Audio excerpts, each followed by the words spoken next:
Hello दोस्तों, स्वागत है आप सभी का एक और एक नई वीडियो में FR एकेडमी के। और आज हम देखेंगे कि एक नॉर्मल वायर है, उसमें अगर मैं एक LED कनेक्ट करूं तो वो ग्लो नहीं होती। बट अगर उसी सेम वायर में मैं एक बैटरी कनेक्ट करूं तो वो LED ग्लो होती है। तो उसमें ऐसा क्या जादू होता है, तो चलिए देखते हैं आज की वीडियो में। तो किसी भी वायर में करंट कब फ्लो होता है? जब उस वायर में चार्ज फ्लो होगा। चार्ज क्या हो सकता है? नेगेटिव चार्ज यानी कि इलेक्ट्रॉन, या फिर पॉजिटिव चार्ज यानी कि प्रोटॉन। तो अगर किसी वायर में एक एंड से दूसरे एंड तक चार्ज फ्लो हो रहा है तो उसमें करंट डेफिनेटली फ्लो होगा। बट एक वायर में चार्ज आता कहाँ से? तो हमें पता है कि कोई भी आप मेटल ले लो तो उसका जो लास्ट ऑर्बिट होता है उसमें कुछ एक्स्ट्रा इलेक्ट्रॉन्स होते हैं जो कि रैंडमली मूव करते हैं कहीं पर भी। अगर उन चार्ज को मैं यूनिफॉर्मली मूव कर रहा हूँ एक वायर में, तो उस वायर में करंट फ्लो होगा। ओके, चलिए इसको एक एग्जांपल के थ्रू समझने का ट्राई करते हैं। हमारे पास एक पाइप है, उसके अंदर एक बॉल है, ओके, और वो पाइप स्ट्रेट है यानी कि यहाँ पर स्लोप 0 है। तो क्या ये बॉल बाहर आएगा? नहीं आएगा। बट अगर मैं इस सेम पाइप में कुछ स्लोप दे दूँ, एक एंड में हाइट को बढ़ा दूँ और एक एंड में हाइट को कम कर दूँ, तो ये बॉल कहाँ से कहाँ मूव करेगा? ज़्यादा हाइट से कम हाइट की तरफ। तो सेम कुछ ऐसा ही मैकेनिज्म फॉलो होता है एक वायर में। बट यहाँ पर हमारा हाइट नहीं आता, स्लोप नहीं आता, यहाँ पर हमारा आता है पावर। और पावर को हम बोलते हैं पोटेंशियल। ओके, तो अगर एक वायर है मेरे पास, सपोज करो एक वायर है, और मैं एक एंड में पोटेंशियल को बढ़ा दूँ, ज़्यादा पोटेंशियल कर दूँ, और एक एंड में पोटेंशियल को कम ही रखूँ, तो वहाँ पर करंट फ्लो होगा from high potential to low potential, यानी कि यहाँ से यहाँ तक हमारा करंट। तो यार जैसा कि हमने देखा कि अगर हम एक एंड में हाई पोटेंशियल रखते हैं और एक एंड में लो पोटेंशियल रखते हैं तो वहाँ पर करंट फ्लो होता है। इसी को हम बोलते हैं पोटेंशियल डिफरेंस, यानी कि एक आप हाई रखो और एक आप लो रखो। तो अगर आपने किसी वायर में पोटेंशियल डिफरेंस क्रिएट कर दिया तो यानी कि आप वहाँ पे करंट फ्लो करवा सकते हो।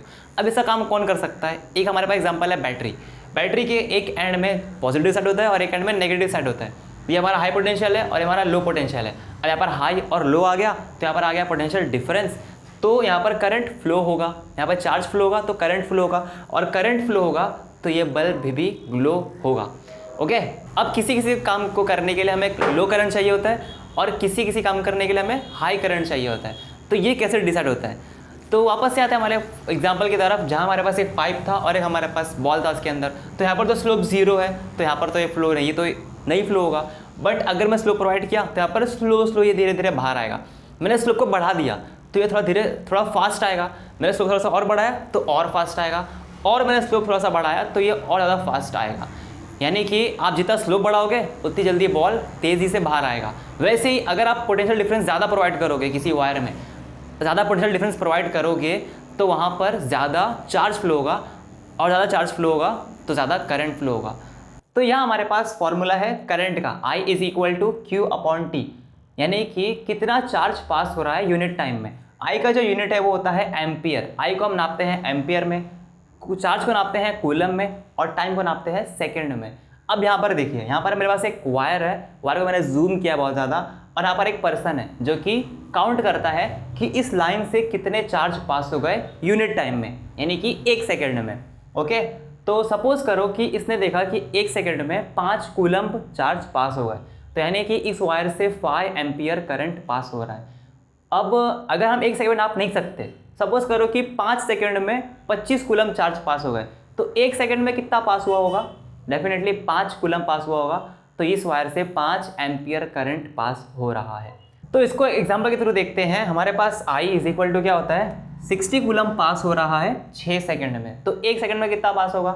6 1 = 6, 6 10 = 60।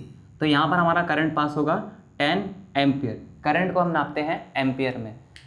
तो यहाँ हमने देखा कि कैसे करंट वेरी करता है पोटेंशियल डिफरेंस से। अगर आपने पोटेंशियल डिफरेंस ज़्यादा प्रोवाइड किया है तो वहाँ से ज़्यादा करंट फ्लो होगा, और कम है तो वहाँ से कम करंट फ्लो होगा। हमने देखा कि कैसे करंट को हम मेजर कर सकते हैं इसके फॉर्मूले से। ओके, तो यहाँ पे हम अपना वीडियो ख़त्म करते हैं। अगर आपने कुछ सीखा है तो दूसरों को दिखा दो। आपके सपोर्ट की ज़रूरत है, इस चैनल को सब्सक्राइब कर दो, वीडियो को लाइक कर दो, शेयर कर दो। मैं मिलता हूँ आपको नेक्स्ट वीडियो में, तब तक के लिए।